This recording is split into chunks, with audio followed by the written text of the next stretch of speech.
নমস্কার, আশা করি সকলে ভীষণ ভালো আছেন। কদিন আগেই ঝুলন যাত্রা ছিল।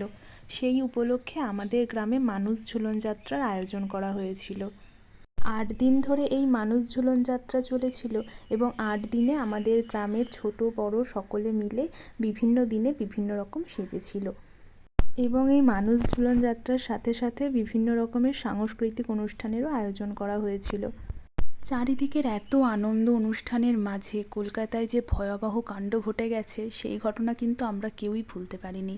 সেই উপলক্ষে আমরা সবাই গ্রামবাসীরা একত্রিত হয়ে একটা প্রতিবাদ মিছিলও বার করেছিলাম একদিন। কারণ রাস্তাঘাটে, ঘরে বাইরে, কর্মক্ষেত্রে সব জায়গায় আমাদের সুরক্ষা একান্তভাবে দরকার। যখন আমরা সুরক্ষার বিষয়ে নিশ্চিন্ত থাকব তখনই না আমরা প্রোগ্রেসিভ কিছু করার জন্য এগিয়ে যেতে পারবো। কারণ যে ভয়াবহ ঘটনা ঘটে গেছে তা অত্যন্ত পৈশাচিক, অমানবিক এবং এক অপমানজনক ঘটনা। আর এই ভয়াবহ কাণ্ডের সঙ্গে যুক্ত অপরাধীরা উপযুক্ত শাস্তি না পাওয়া পর্যন্ত আমরা কেউ শান্তিতে থাকতে পারবো না। আমরা যত তাড়াতাড়ি সম্ভব এই জঘন্যতম অপরাধের সঙ্গে যুক্ত অপরাধীদের শাস্তি কামনা করি। এই ঘটনায় সকলেই এতটাই আতঙ্কিত যে সমস্ত আমাদের গ্রামের কাকিমা জেঠিমারা হয়তো এর আগে কখনো পথে নামেননি তারা পর্যন্ত র্যালিতে যোগদান করেছিলেন।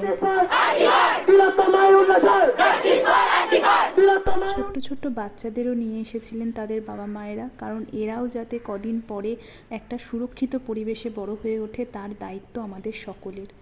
ঝুলন যাত্রা উপলক্ষে এখানে একটা ছোটোখাটো মেলাও বসেছিল। এই কদিন তো সারাদিন ওয়েট করে থাকতাম কখন সন্ধেটা হবে আর আমি মেলায় যাব। আমার বোন এবং ভাইপো ওরা সবাই ঝুলন যাত্রায় সেজেছিল, তো ওদেরকেও কোনো দিন আমি সাজিয়ে বাড়ি থেকে নিয়ে যেতাম। সেই দিন এক্সট্রা মজা হতো। 5টা 6টা করে পর্ব প্রায় প্রত্যেক দিনকেই হতো এবং প্রত্যেক পর্বের শেষে ওদের বিশ্রামের জন্য পর্দা টেনে দেওয়া হতো। রাধাকৃষ্ণের যে মূর্তি ছিল তার দুদিকে 3টে করে খোপ ছিল, তার মধ্যে সবাইকে সেজে দাঁড়াতে হতো। সামনের দিকে ব্যারিকেড দেওয়া থাকতো আর ব্যারিকেডের অপর পাশ থেকে সবাই এসে দেখতো এবং এই পর্বগুলো শেষ হয়ে যাওয়ার পরেই শুরু হতো সাংস্কৃতিক অনুষ্ঠান। এর মধ্যে একদিন অঙ্কন প্রতিযোগিতা হয়েছিল। সেই প্রতিযোগিতায় যারা প্রত্যেক বিভাগ থেকে 1 থেকে 10-এর মধ্যে হয়েছিল তাদের আঁকা ছবিগুলো স্টেজের পেছনে ওইভাবে টানিয়ে দেওয়া হয়েছিল। এর মধ্যে কয়েকদিন আমি অ্যাঙ্কারিংও করেছিলাম। ওখানে রোজই টুকটাক কিছু কাজ করতাম, তারপর বেরিয়ে পড়তাম মেলা ঘুরতে। আর এই সফট টেডিগুলো দেখে আমি মায়ের কাছে বায়না করছিলাম, মা আবার সেই ছোটোবেলার মতো বললো পরে হবে। এর মধ্যেই দেখি শিব, পার্বতী, লক্ষ্মী, গণেশ, সরস্বতী সবাইকে স্টেজে দাঁড় করিয়ে দিয়েছে।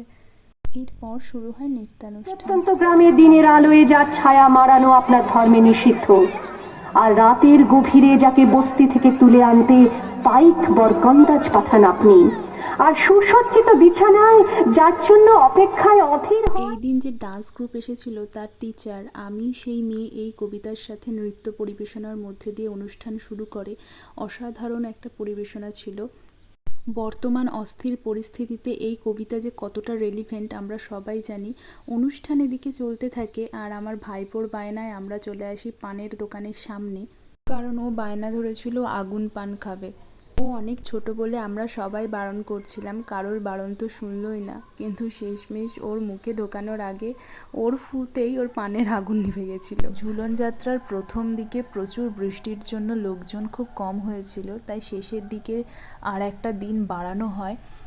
মানুষ ঝুলন যাত্রায় মেকআপ আর্টিস্ট হায়ার করা হয়েছিল 7 দিনের জন্য, কিন্তু শেষে একদিন বাড়ানোয় আমি শেষের দিন গেছিলাম মেকআপ করে দেওয়ার জন্য। প্রফেশনাল মেকআপ আর্টিস্ট তো আমি নই, তবে আমি চেষ্টা করেছি সবাইকে একটু প্রেজেন্টেবল করে তোলার। সাথে একটা পাড়ার কাকুও ছিলেন, উনি সবাইকে ইনস্ট্রাকশন দিয়ে দিচ্ছিলেন কে কী ড্রেস পরবে এবং কাকে কী সাজাতে হবে।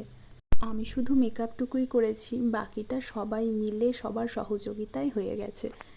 মেলা মানেই হইচই, প্রচুর মজা আর তার সাথে খাওয়া দাওয়া। প্রত্যেক দিনই ঝুলন কমিটি থেকে টিফিন দেওয়া হতো আর শেষ দিন আমাদের দেওয়া হয় চিকেন পকোড়া। এছাড়াও নিজেরা তো অনেক কিছু খাওয়া দাওয়া করতামই। আজকের মতন টাটা, সকলে খুব ভালো থাকবেন, ধন্যবাদ।